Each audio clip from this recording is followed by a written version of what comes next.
یہ بیان کیجیے گا سیدنا امیر معاویہ کے اوپر خود بنو امیہ کے اس پورے اقدام کے اوپر اور اس پوری کی پوری بحث میں ایک نقطہ پیش کیا جاتا ہے. ہم نے بڑی تفصیل سے آپ سے بات کی تھی. آپ نے بتایا تھا کہ خبر واحد کو کس زاویے سے دیکھنا چاہیے, اس میں اگر کوئی اخلاقی الزام کسی پر لگ رہا ہے تو اس کے کیا معیارات ہیں, چیزوں کو دیکھنے کا درست منہج اور زاویہ نظر کیا ہے, وہ بحث سمجھ میں آتی ہے. لیکن ایک سوال لوگ عام طور پہ کرتے ہیں کہ جو سامنے کی پارٹی ہے ان میں سے تو ہر ایک کے بارے میں, ان کی فضیلت کے بارے میں, رسول اللہ صلی اللہ علیہ وسلم کی لوگوں کو تنبیہ ہے, تلقین ہے, ان کا ساتھ دینا, اسی طریقے سے جو میرے ساتھ جڑا ہوا ہے ان کے ساتھ جڑ کر ہے, من کنت مولا فعلی مولا, باقی ساری چیزیں ہیں, علی باب علم ہے.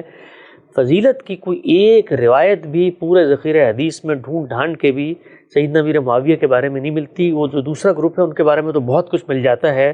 تو اگر آنا ہی تھا انہوں نے, اور آپ فرماتے ہیں کہ اللہ تعالیٰ نے جس طرح سب کو اقتدار دیتا ہے ان کو بھی دیا, کوئی چھوٹا موٹا جملہ ہی مل جاتا ہے رسول اللہ صلی اللہ علیہ وسلم کا کہ بھئی یہ لوگ بھی ہوں گے اور ان کی یہ فضیلت ہے, بلکہ اس کے برخلاف خود بنو امیہ میں سے مروان ہے جن کے بارے میں بعض چیزیں بیان کر دی جاتی ہیں بالکل دوسرے زاویے سے, لیکن سیدنا امیر معاویہ کی فضیلت میں تو کوئی ایک حدیث بھی نہیں ہے.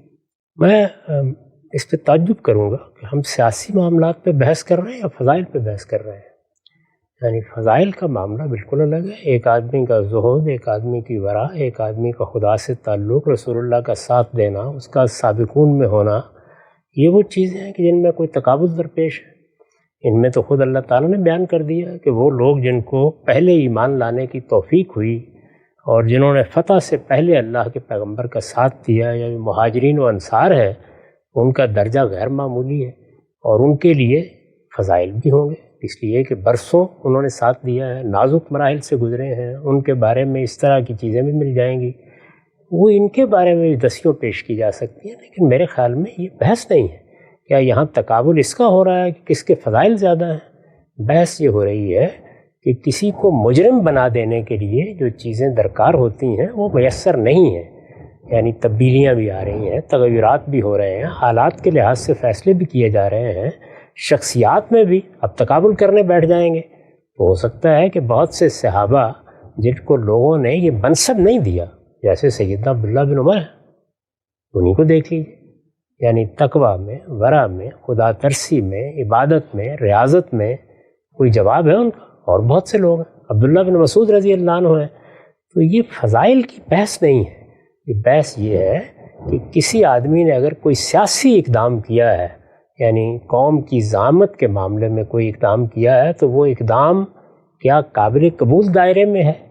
کیا اس کو ہدف تنقید بنایا جا سکتا ہے؟ تنقید بنایا جا سکتا ہے تو کہاں تک تنقید کی جا سکتی ہے؟ یہ معاملات زیر بحث ہیں. یہ تو کوئی تقابل کیا ہی نہیں جا رہا کہ فلاں کے فضائل کی کیا نوعیت ہے. سیدنا علی کے فضائل کا باقی لوگوں کے ساتھ کیا تقابل؟ وہ تو السابقون الاولون میں سے ہیں, حضور کے شب و روز کے ساتھی ہیں, وہ زیر بحث ہی نہیں ہیں. اور نہ سیاسی فیصلے فضائل کی بنیاد پر ہوتے ہیں اور نہ کرنے چاہیے. یہ مسلمانوں کی خوش قسمتی ہے کہ ان کے جو ابتدائی خلفاء ہیں وہ اپنے بہت سے دوسرے مذہبی, دینی, اخلاقی خصائص کے لحاظ سے بھی بڑے غیر معمولی لوگ ہیں. ورنہ سیاست میں تو یہ دیکھنا پڑتا ہے کہ کون آدمی نظم ریاست کو بہتر طریقے سے چلا سکتا ہے. ہاں البتہ فرائض کی پابندی ہونی چاہیے, کبائر سے اجتناب ہونا چاہیے. حرمتوں کا لحاظ اگر آدمی کرتا ہے, عدل قائم کرتا ہے, تو وہ ایک جائز حکومت ہے. اور جائز حکومت میں بھی بعض درجے وہ ہیں کہ جو مثالی ہوتے ہیں, جیسے وہ اگر امرهم شورا پر بینہم پہ قائم ہے, اس کو لوگوں نے منتخب کیا ہے, تو وہ ایک مثالی حکومت ہے. اور اگر اس میں کوئی کمپرومائز کرنا پڑا ہے, کوئی مصالحت کرنی پڑی ہے, تو اس کو بھی بتا دینا چاہیے. اسی لیے میں نے حکومت قائم ہونے کے طریقے کے بارے میں بھی یہ بار بار عرض کیا ہے کہ اصل طریقہ تو وہی ہے جس کے تحت پہلے خلفاء کی حکومتیں قائم ہوئی ہیں.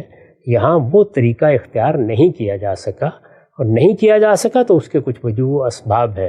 چنانچہ ہمارے دین میں بھی یہ ہوتا ہے کہ کہاں کوئی آدمی ایک مثالی نمونہ پیش کرنے کے مقام پر ہے, کہاں اس کے لیے یہ ممکن نہیں رہا. اگر ممکن نہیں رہا تو اس میں اس کی کتنی کوتاہی ہے, حالات کا کتنا دخل ہے. یہ سب چیزیں سیاسی تجزیے کا موضوع ہوتی ہیں, ان کو فضائل کی بحث نہیں بنانا چاہیے. یہاں سے نقطہ واضح ہوا. آج کی نشست کا آخری سوال آپ کی خدمت میں یہ ہے, یہ بات تو ہم سب امر واقع ہے, روز روشن کی طرح آیا ہے کہ کچھ لوگ ہیں جو فتح مکہ کے وقت یا اس کے بعد ایمان لائے, اور اس وقت بالکل تصویر واضح ہو چکی تھی, دیوار پہ لکھا ہوا نظر آ رہا تھا کہ اب تو مسلمانوں ہی کو حکومت ملے گی. کہا یہ جاتا ہے کہ وہ لوگ جو اس وقت ایمان لائے تو عقل تو یہ کہتی ہے نا کہ ان کو تو نتیجہ نظر آ رہا تھا. خود سیدنا امیر معاویہ کے بارے میں یہی کہا جاتا ہے کہ جی جس موقع پر آپ ایمان لائیں اس وقت آپشن ہی کیا باقی تھا، آپ ایمان لے آئے، اور ایک وہ لوگ ہیں جو پچھلے 20 سال سے جو ہے اذیتیں بھی برداشت کر رہے ہیں، مصائب بھی سہ رہے ہیں، جنگوں میں بھی جا رہے ہیں، قربانیاں بھی دے رہے ہیں. اگر سیاستی کی بحث اس کو بنا لیں تو زیادہ کنٹریبیوشن پورے کے پورے اسلام کے مشن میں تو ان لوگوں کا ہے جو آخر میں ایمان لائے.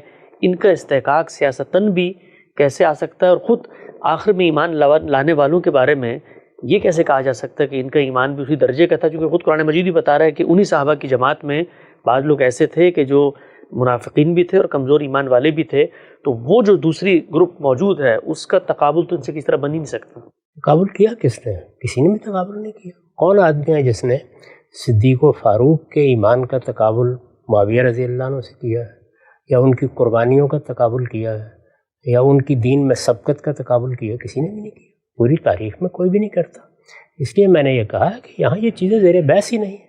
کون آدمی ہے کہ جس نے کبھی یہ دعویٰ کرنے کی جسارت کی ہے کہ سیدنا علی رضی اللہ عنہ رسالت مآب صلی اللہ علیہ وسلم کے ساتھ کس زمانے میں آئے، انہوں نے کس طرح مختلف مرکوں میں شرکت کی، کس طرح حضور کے دائیں بائیں رہے، اس کا تقابل کرنے کے لیے بیٹھ جائیں؟ یہ تو زیر بحث موضوع ہی نہیں ہے. وہاں رہیے جو چیز زیر بحث ہے. زیر بحث معاملہ یہ ہے کہ انہوں نے جب حکومت سنبھالی، یعنی سیدنا معاویہ نے، تو جو کچھ انہوں نے کیا، یعنی حکومت جس طریقے سے سنبھالی، اپنے بعد کے لیے جو فیصلے کیے، کیا ان کی کوئی گنجائش ہے؟ یہ زیر بحث ہے. یہاں یہ تقابل ہو نہیں رہا. جو تقابل ہو نہیں رہا اس پر کوئی سوال بھی نہیں کرنا چاہیے.